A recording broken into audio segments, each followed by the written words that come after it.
Hello, and welcome to our table. This sermon series, we are going to be talking about the table a whole lot. And throughout this, we're going to have different interviews with people that have done ministry, are doing ministry, and will be doing ministry around the table, learning about the impact that it's had on their lives and how they've seen Jesus at work in those moments. And here we have Wayne and Gerry.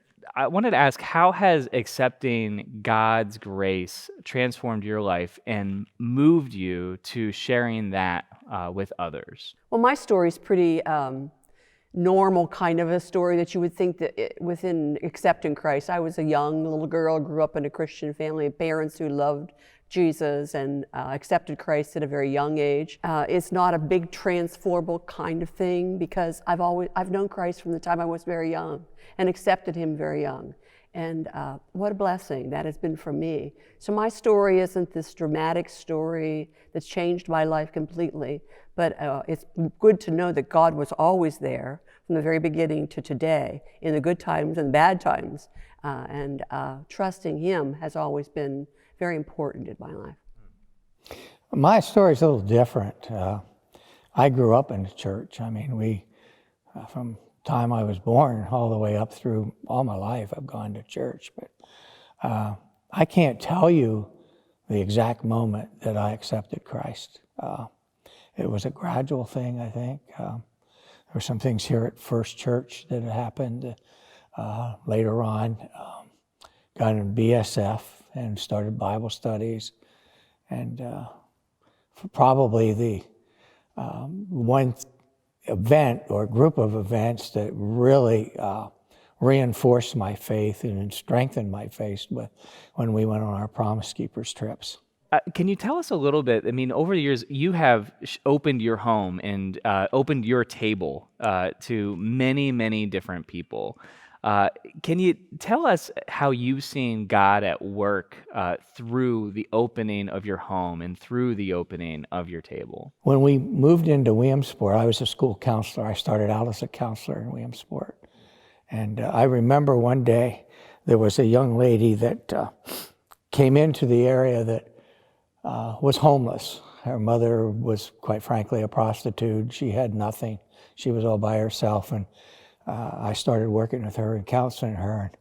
And our new minister at First Church was Jim Grubb and his wife. They came over we used to live over around Nesbitt. They came over to visit us. And all of a sudden, this big Cadillac comes pulling up the driveway, remember? And this gal gets out with her boyfriend, and it was a diverse situation. And I don't know, we just kind of took her in, and that, I think, was kind of the start, don't you? Yeah. Of the whole process of opening up our table.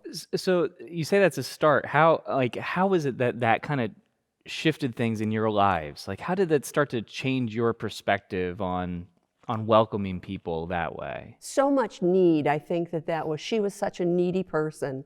Very bright, very capable, very alone.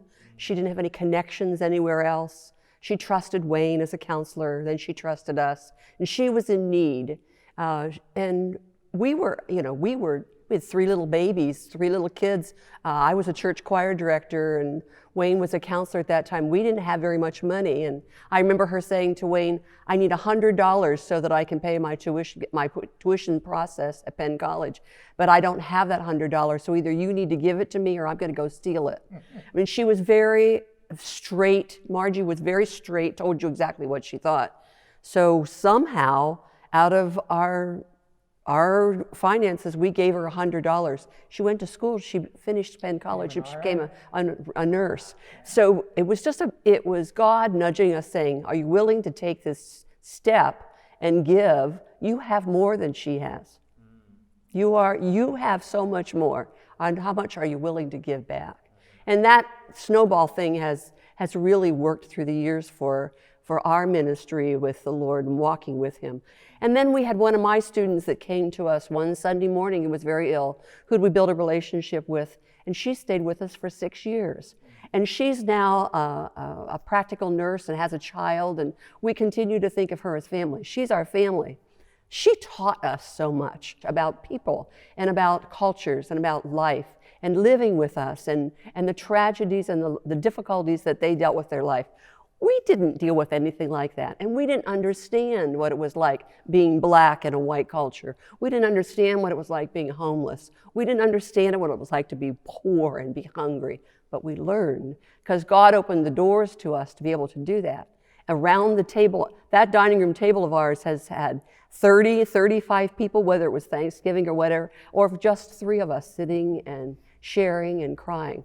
The work that you've seen Jesus do in your lives, in your hearts, I mean, how would you describe that? I mean, I guess how would you describe that process? I mean, we've talked a little bit about it, but has that from that moment, has it been more of a gradual learning, or has it been what does that process look like? What does that feel like to learn to open your home, to learn to open your table, to open your lives? I think we're always learning, Mitch. I mean, each experience is a little different and enriches our lives.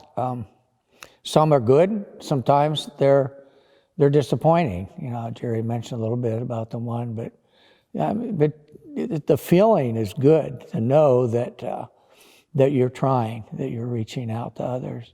I think it's building relationships. I've learned that as a principal in a very diverse, difficult school when I first began there. You need to get to know people, and you can't be afraid to do that. You can't be afraid of where they've come from or who they are, or whether they're rich or they're poor or they're black or they're brown or they're white or whatever, women or men. We all have problems, you know. It doesn't matter where you come from. We're all sinful people. And building a relationship, you get to know someone, their thoughts, their feelings, their heart, and we're basically all pretty much alike. We really are. But does Jesus live in your heart? Do you study the Word, and do you try to follow what Christ has taught us? Christ didn't go to the best restaurant in town and have a great meal. He ate with the least of these. He shared bread and something to drink on a hill.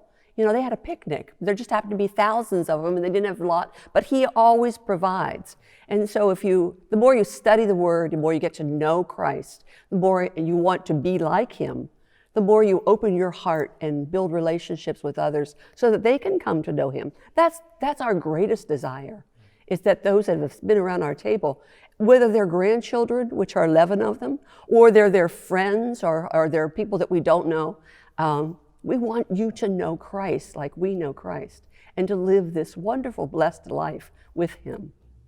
It's funny you talk about this, and we had Gerry said we've had 30 people for Thanksgiving, and I remember a couple of years ago, we were sitting at the table, and we had some friends that were there with us, and he says to me, "Who's that couple at the end of the table?" And I said, "I don't know." It was the truth. Our daughter and son-in-law brought a couple that they knew that didn't have family, and I didn't know who they were at the time. Well, I got to know them, you know, but yeah, Well, that's been great. That's a beautiful great example of what you're talking about. Yeah. If you were to offer an encouragement to those who are thinking about the table throughout this series, and those who are reading Scripture and learning about how Jesus sat and ate and used the table, what would your encouragement be to others? Yeah, it's something we've been studying. We're studying Job right now in our small group. And one of the things that it talks about is don't procrastinate. Don't put things off. If you see somebody in need, go do it. Don't say, "Hey, I'll wait and do it tomorrow," or see what things look like next week. I think that's important. I think trust. You need to trust the Lord. You need to trust God. He knows what he's doing. We don't know what we're doing. He sees the big picture. It's not about today. It's not about tomorrow. It's about his kingdom here on earth. That could be a long time away. I mean, we want everything immediate, and we just need to trust him and obey him and be like him. Be like him. Look at his example. He welcomed all. And people around him would get upset that he did that. Well, people might get around you might be upset that you did what you did. But trust him and be like Jesus. Thank you for joining us, and I look forward to hearing many stories about how your table and your home and your lives are continued to build the kingdom on earth.